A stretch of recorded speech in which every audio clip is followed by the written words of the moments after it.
You know, and I don't want to go too far into it because we're going to talk about depression again next week, you know, because we're going to do what we do here at Arisen Strength, and that is that we're going to give some education, we're going to give some support, some encouragement and empowerment, as well as celebration. You know, so it's like, but what I wanted to do is I want to leave you with a written piece that I actually had, which talked about my depression, and I wrote it. I think it was like 3 years. But here's the written piece, of which is I want my money back. It says, "Here you are, looking at the hand that holds the pen, as if it has some sort of control in finding the words from my mind to paper. Meanwhile, my mind's working its very own magic. You see, it's making me disappear, making my value less and less.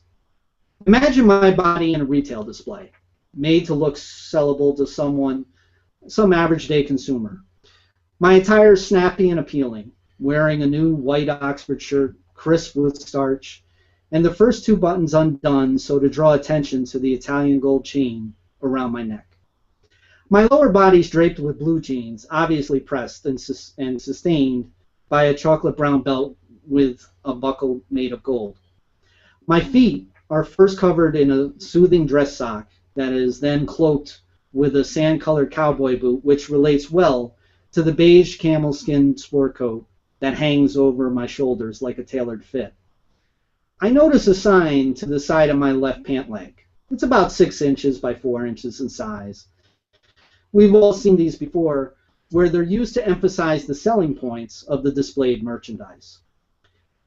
While reading the sign, we see words such as hardworking, compassionate, humorous, and some other points of emphasis were intelligent, competitive, unlimited potential. So here I am looking at myself in this display, and I say to the salesperson, "Hey, this looks great. There's no need to wrap this up. I intend to just walk out of here and wear it outside myself." Well, the salesperson had no problem writing up the sale and cashing me out. True to my word, I take a moment and I place what was so fondly on display onto my very own frame. At first, I walk around with pride and confidence. Suddenly, however, I feel a definite presence. It's one that feels conflicted, to say the least. Okay, so it's obvious it's not a perfect buy, but still, there are more selling points that I can't wait to experience. Now, wait a minute. What was that vision in my head? Such a strong emotion that was attached to it. Whatever it was, well, there's no sense in worrying over it. After all, I still have more positives than negatives. Besides, I'm almost home now anyways. Hey, wait a minute, what was that?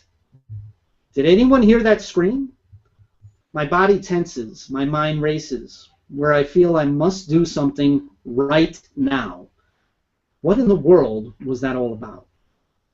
God, just let me get home. I go to look into the sky for a pleasant view, and without any warning, I notice this big billboard that shows this excited couple who are obviously having the time of their lives at some casino. Whoa. Man, I feel weird.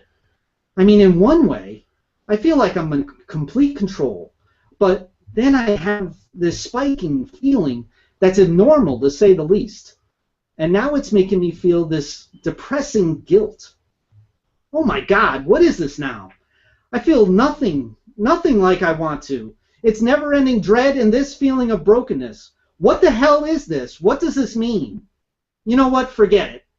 I just want my money back. Folks, I want to say thank you for coming to the show. I promise you, we've got a second part of this show when it comes to depression. We're going to do what we do best at Arisen Strength. I want to say thank you for coming, and I know how you feel, and I know how you think, and I'm here to help. Good night, everybody. Good night.